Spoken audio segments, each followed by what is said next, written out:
Hola a todos. ¿Qué tal? Bienvenido una vez al español para principiantes. In English? Hi everyone. What's up? Welcome once again to Spanish for Beginners.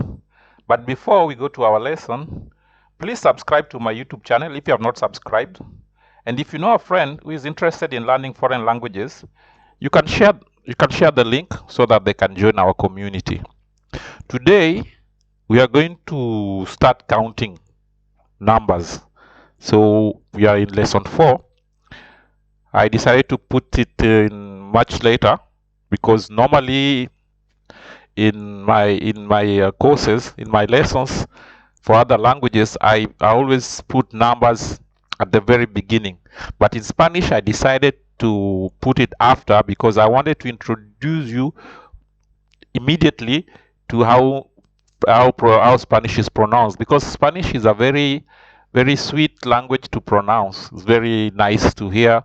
So that's how I wanted you to start by just pronouncing, and then I knew I would of course come back and show you how to count, because probably some of you might have been wondering how come you have not even known how to count.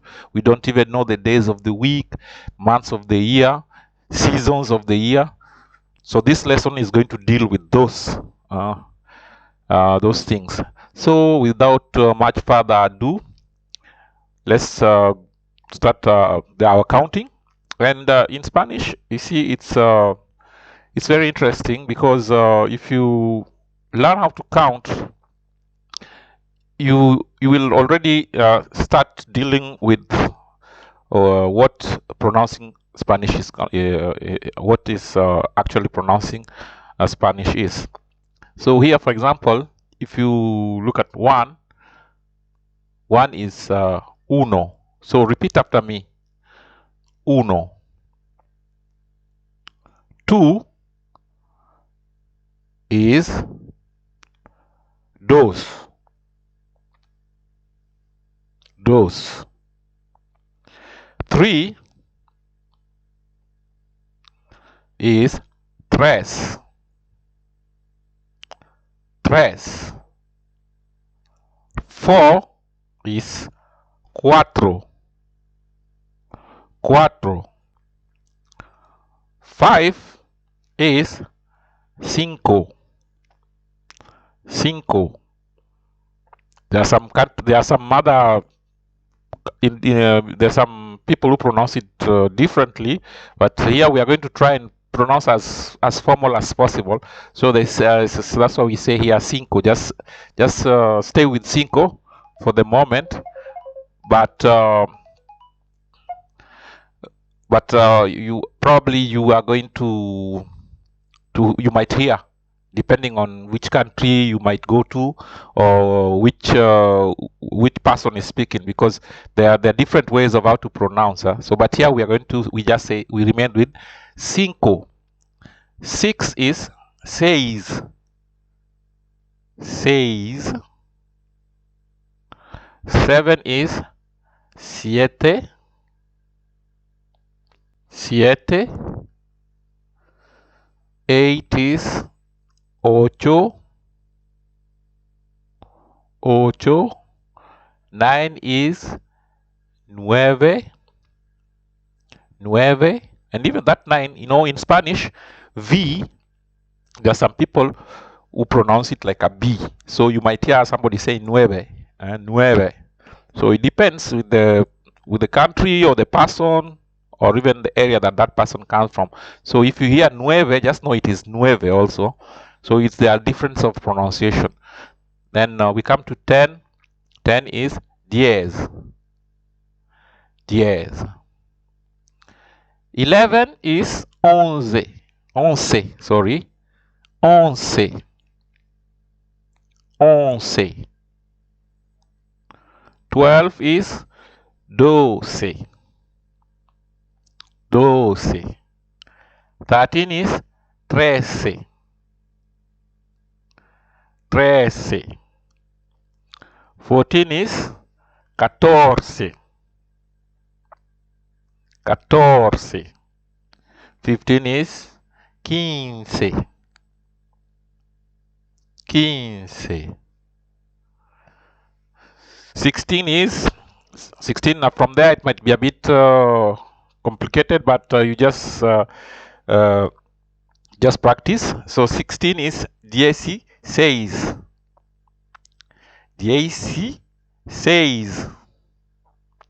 17 is 17. 17. 18 is 18. 18. 19 is 19. So you might hear also 19. But here we are going to say 19. 20 is 20. 20. If you get it hard, if you find it a bit hard to pronounce 20, just think of your vein, and then you add vein in 20. Vein. So 20. You think of vein and then you add te. 20. 20. 21. 20. 20. 20. 21 is 21. 21. 22. 22. 22. 23. 23. 23.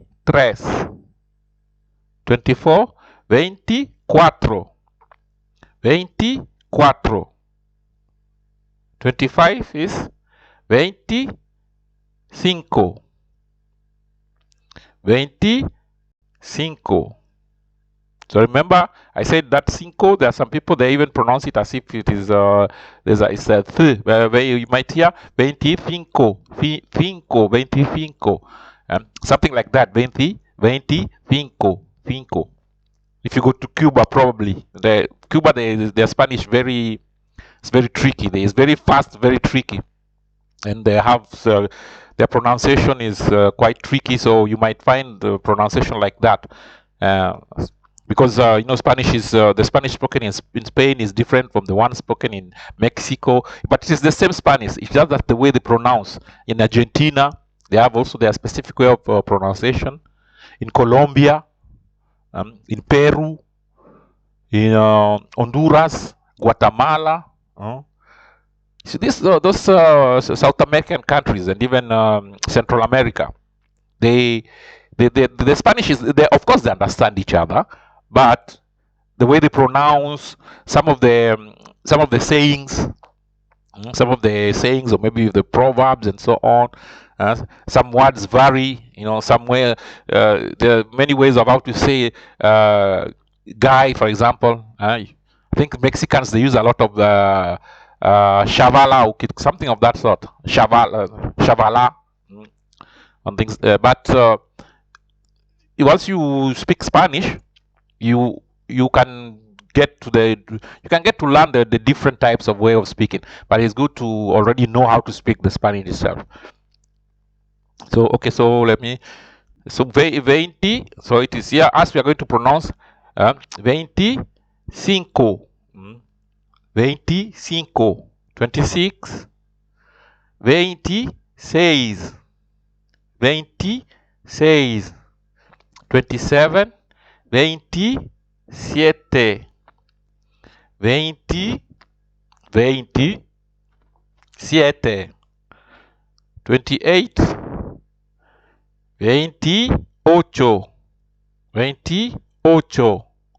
29. 29. So like I said, that 9 you might hear 29. But here we are pronouncing 29. 30. When you come to 30, if you find it hard to a bit complicated to pronounce, think of train.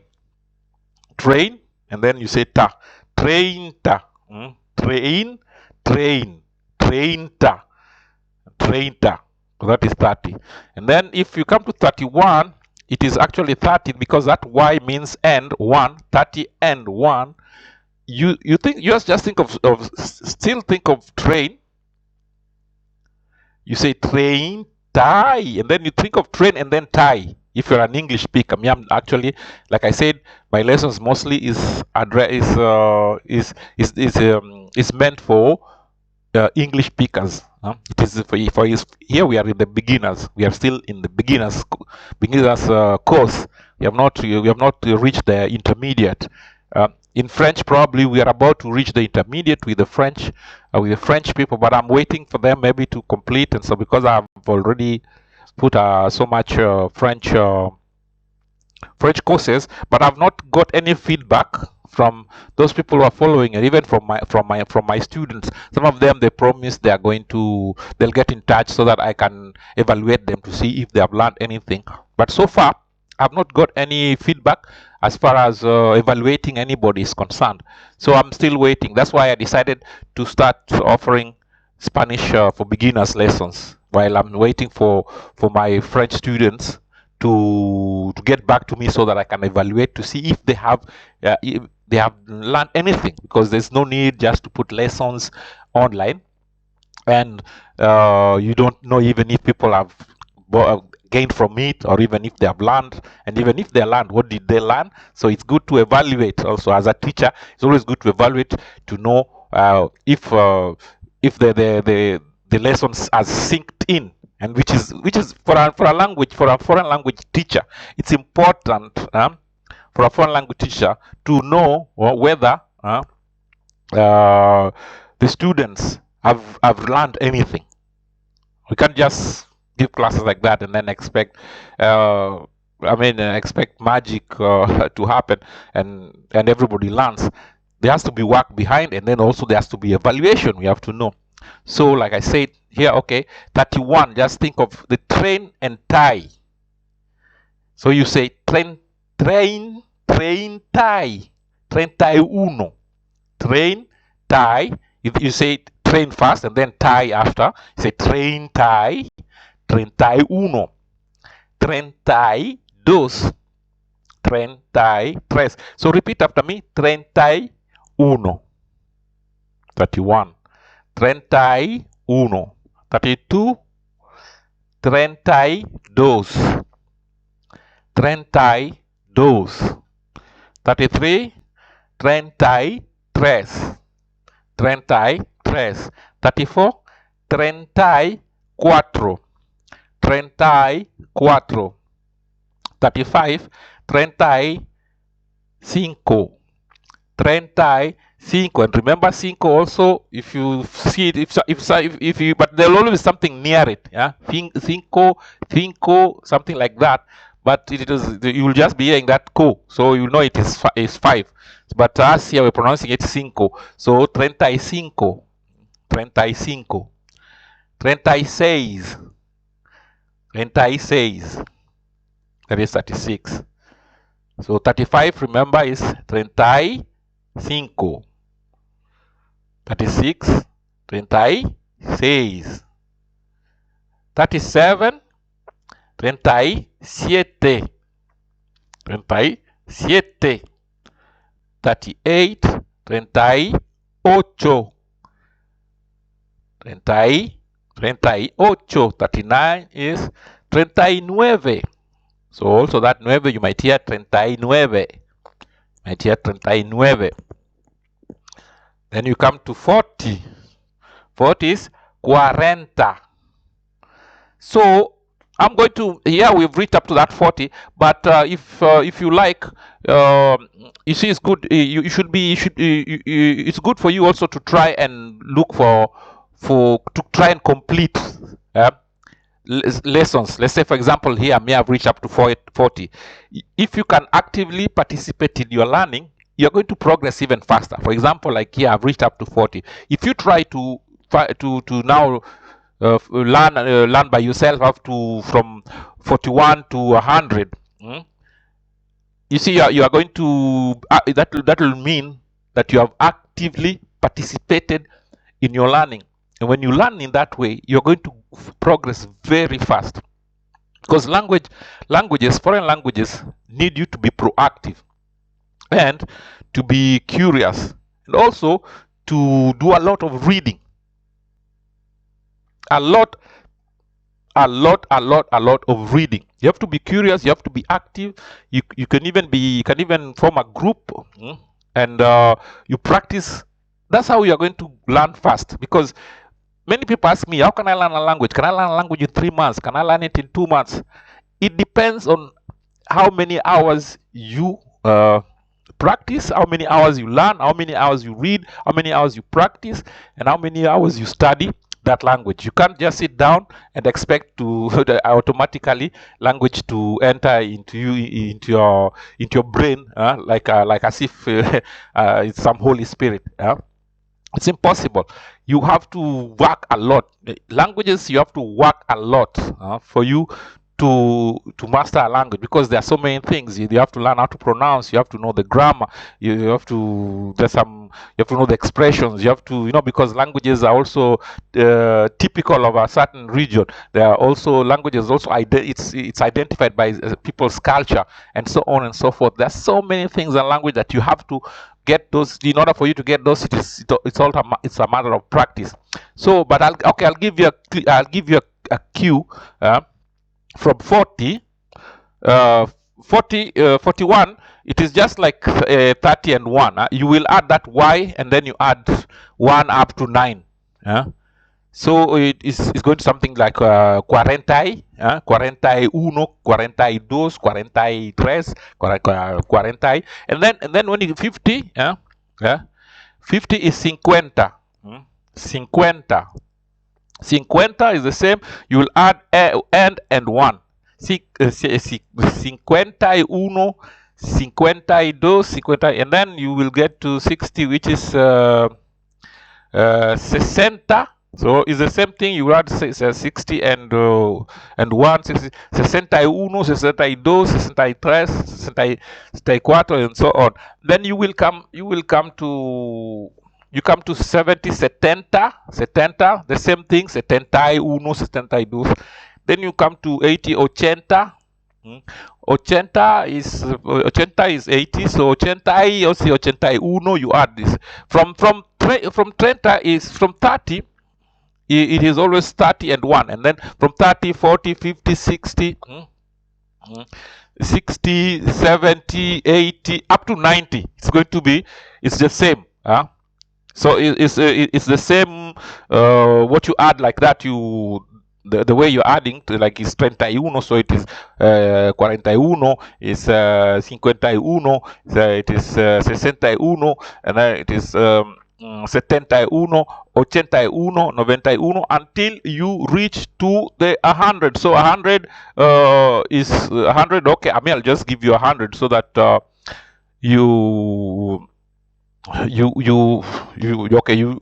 it's like I've given you a hint already. So it is ciento. Ciento is 100. So try to be active. There are so many nowadays with the new technology. There are so many ways of how you can learn something. You can find out something. You have Google. You have Google Translation. You have YouTube. There are so many tools now that are at our disposal. I know languages. People are afraid to learn languages by themselves because they always want. We have been brought also in that system where there's a teacher in front of us, and to become autonomous, it's learning by oneself. And then people also need to be around others so that they can feel motivated to learn. So it's a bit complicated when you have to sit in front of a computer and you want to learn alone. And it's to be autonomous. It's not easy, but you have to find that energy in yourself to do things by yourself, because nowadays with technology you can learn anything. You can even learn mechanic with using YouTube. We have known people who have become mechanics just by using YouTube, and so many things you can learn with YouTube. So if you can do that, I'm sure you're going to go very fast as far as learning languages are concerned. So I think I'll come to the end of this counting for today. But it's not the end of this lesson, the lesson 4, because we are still going to look at the days of the week, months of the year, and the seasons in the next page. in the next page. So you let's just follow me. Let's continue to the next page so that we can wrap up this lesson 4, and then think of the other lessons after. Testing 101, testing 101. Hola a todos. ¿Qué tal? Bienvenido una vez más al Español para principiantes. In English. Hi everyone. What's up? Welcome once again to Spanish for Beginners. So before we even start, I would like to urge you to subscribe to my YouTube channel first if you have not subscribed. And if you know a friend who is interested in learning foreign languages, you can forward them the link so that they can join our community and learn foreign languages here. Okay, now I wanted to continue with this lesson because we're still with lesson 4, and I wanted us to finish with the days of the week, the months of the year, and the seasons. But before I even do that, I've been saying hello first in Spanish, and then I say it in English, because I want you to get the hang of this language. Because Spanish is a language that is well learned when spoken. That's why I always try to speak to you in Spanish so that you can get the hang of the language and get used to the accent. And also, I always urge you to repeat. So that's why, for example, if I say there, hola a todos. So hola, you know, like I said, it's hi. Hola a todos. Todos is everyone. And then ¿qué tal? You remember is it's how to say what's up. It's the informal way of how to greet. What's up? I'm using informal because I want us to be like a community, like friends. I don't want us to be like excuse me, like strangers. So as like friends. So that's why I use ¿qué tal? And then I say bienvenido una vez más. Bienvenido is welcome. Una vez más. Una vez más. Una is one, because una is the masculine of uno. Uno is one. But if there's something you have to count with, it's feminine, you have to say una. So that, for example, vez is vez, or you can. There are some people. Vez is written V-E-S. Una is U-N-A. So vez is V-E-Z, and it is feminine. So that's why you say una vez más. So it means, that one means once again. So una vez más means more. So one time, vez means time, one time more. So once again. So that's the right translation is once again. So una vez más al español, to Spanish. Español para principiantes. Principiantes, remember, it means beginners. So, and if you remember even the game, we were playing with the last lesson that we did, the last lesson that I posted. We played we played with letters, and if I remember very well, I told you to spell socks. And socks, if you spell it, it gives you a phrase in Spanish. So, and if you remember, socks is S-O-C-K-S. S-O-C-K-S. S-O-C-K-S. Yes, that's right. That's what it means. S-O-C-K-S. S-O-C. Because like I told you, C means yes. Remember, and S-O means that. S-O-C. So if you say S-O-C, S-O-C is that, yes, okay, that it is. So actually, if you translate direct, is yes, that's right. S-O-C-K-S. So it is good also to try to play around with these words, with these phrases, so that you can get the hang of the language, and then you realize even how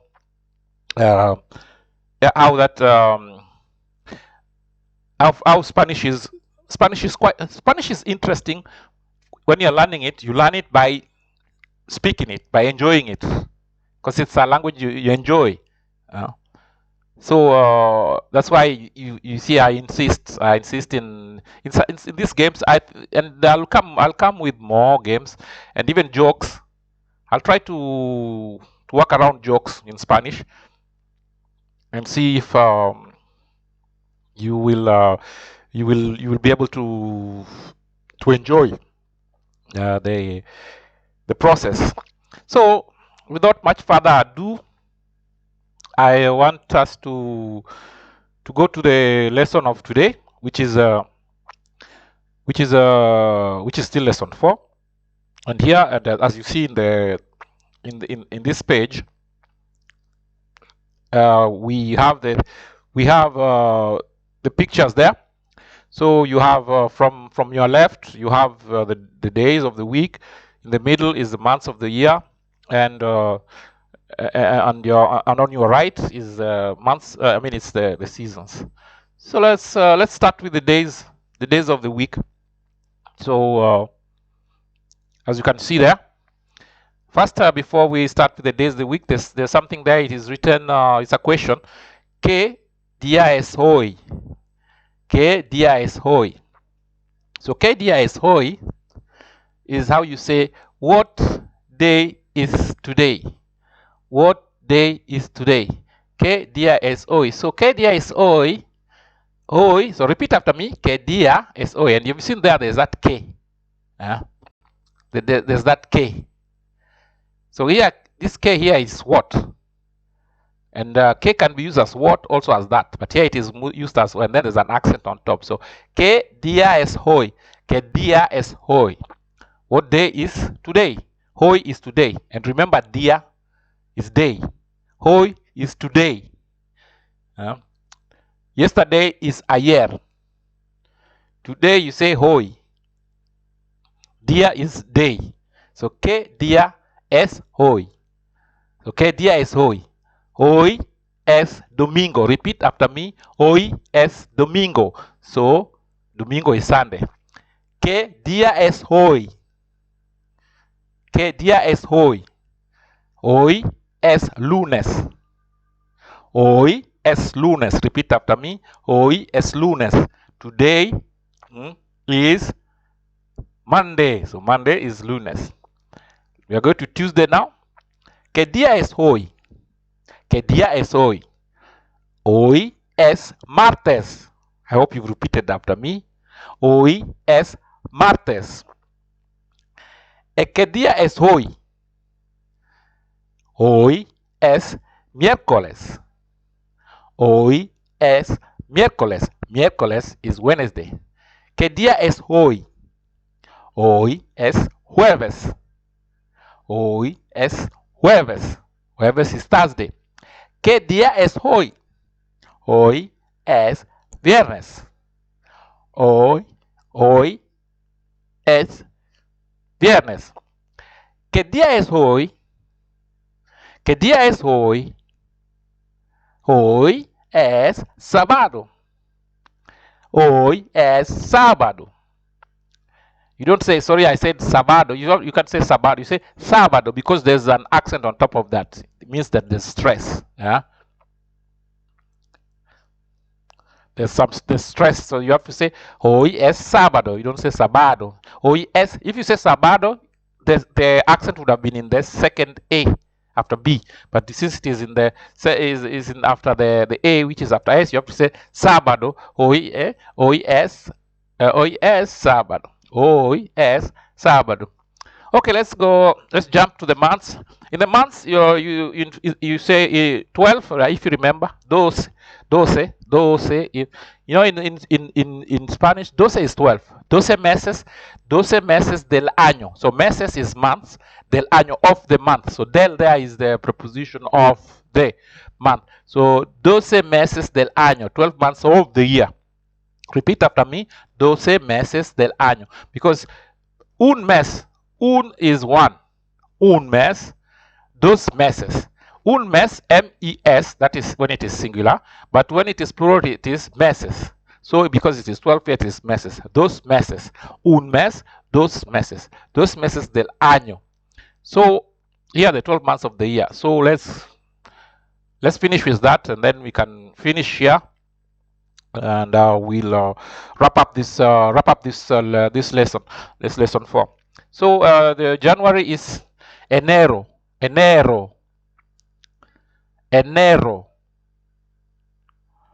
February, febrero.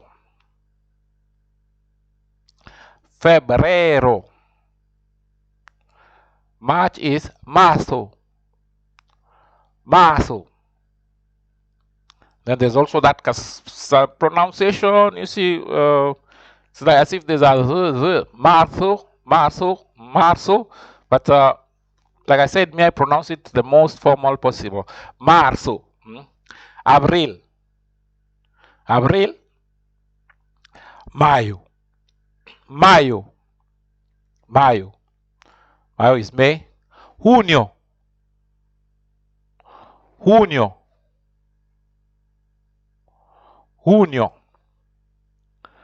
Julio is June. Julio is July. Agosto. So that is Agosto. You can guess. You can guess already. It's Then when you come to September, there's a slight the E was left out because there's an E after I. It's supposed to be pronounced septiembre. Septiembre. And Octubre, Noviembre, Diciembre. So that is from September, because it's almost the same like in English. It's also it's only the spelling a bit changes and then the pronunciation. But most of those things, they are more or less, they are guessable even if you have to look at them. It's only that the pronunciation. So Septiembre, Octubre, Noviembre, Diciembre. So you can repeat that and you finish. We finish with that. Okay, now let's come to the seasons. The seasons, you can see there. It's just like in French. There's always something in front of the noun of that noun. You see, for example, here there's el, and then there's invierno. Invierno or invierno. So el invierno. El invierno, that is winter. El invierno. So el, that is the definite article in Spanish. Remember, even in French, we do also the same. We always put the definite article or an indefinite article before a noun. So in Spanish is more or less the same. But in Spanish, the definite article masculine is el. It's not in French. It is le. It is le in French, but in Spanish it is el. So el invierno. Okay, el invierno. El invierno. Sorry, el invierno. That is winter. Spring. La primavera. La primavera. You see there, la primavera. They put la. That is the definite article. La, here it is the same just like in French. But you see in French, spring is masculine. And in French you say le printemps. You say le printemps, but you see in Spanish you say la primavera. So spring in Spanish is feminine, while in French is masculine. And you see there, feminine is la, just like in French. But here, since we are not, you don't put your mind in French anyway. So la primavera, spring. El verano. So you see also there is el verano. The el has been put there. El verano is also masculine. So you see, verano is masculine. That's why you say el verano. That is summer. And then let's finish with fall or autumn. Autumn is el otoño. El otoño. And you see el otoño. El otoño. And you see when there's an accent on. Remember what I told you about n? If it has an accent on top, it is pronounced ño. That's why you say el otoño. But since even if it begins with a vowel, it is masculine. You'll see that's why you say el otoño is written like that. So like I said, You see, Spanish is very much more interesting if you learn it while trying to speak it and pronouncing it, because it is interesting to pronounce and you practice to pronounce. And talking of pronunciation, I want you to listen to this sentence. No pienso que él no pienso que él haría eso. No pienso que él haría eso. No creo que lo haría. If you are Kenyan, or even if you're from Tanzania and you speak Swahili, there's a word there that might make you laugh. Haría. Haría. No pienso que él haría eso. Which means, literally, I don't think you would do that, because haría is the verb hacer. You can pronounce it hacer, which is it is spelled H-A-C-E-R. That is the verb to do. The people pronounce it like hacer, or hacer. That's why I told you the pronunciation that C is it depends on where you are. But me, I'll just say hacer, because me, I'm not. It's not my mother tongue Spanish, so even me, I learned it. So hacer, when it is conjugated to the conditional tense there, for example, here él haría eso. Él also el. Actually, it's got an accent on top. It's also is also the is also a subject pronoun in Spanish. That is, it represents. Actually, it is the equivalent to he in English. Él haría eso. He would do that. Él haría eso. Remember, we talked about socks. So socks, if you spell socks, it is S-O-C-K-S. So eso. Eso. No pienso que él haría eso. And remember, que, I've told you, you've seen que with que dia es hoy. It means what? But here, no pienso que él haría eso. Here, que is that. That, because here it is it's used in relative. It's a relative phrase, because no pienso que él haría eso. So que él haría is relative to what I thought. No pienso. And then here you see no pienso, P-E-N-S-O is the verb to think. Pensar is the verb to think. When I have conjugated it to the first person, that is to yo, to I, think, yo pienso. But in Spanish, since we do not put the subject pronoun, you never put yo, you never say, for example, here you don't say yo no pienso, you just say pienso, because people will know it is yo, it is relative to yo. That's why you just say no pienso, no come, no hablo. You see, I don't have to say yo no hablo. Hablo is to speak. So that's why you see it is no pienso que él haría eso. So I don't think you would do that. And haría, if you speak Swahili, so like I said, it will make you laugh. Que él haría eso. No creo que lo haría. No creo que lo haría. So here also I say, no creo que no lo haría is I don't believe I would do it also. Because haría can be used with él haría, and it can also be used with yo haría. That is, it can be used with I would do. Yo haría. So that's why here, if I don't, if I say here, no creo que lo haría, yeah, it means I don't believe I will. I would do it. So that's why I say, if you speak Swahili, haría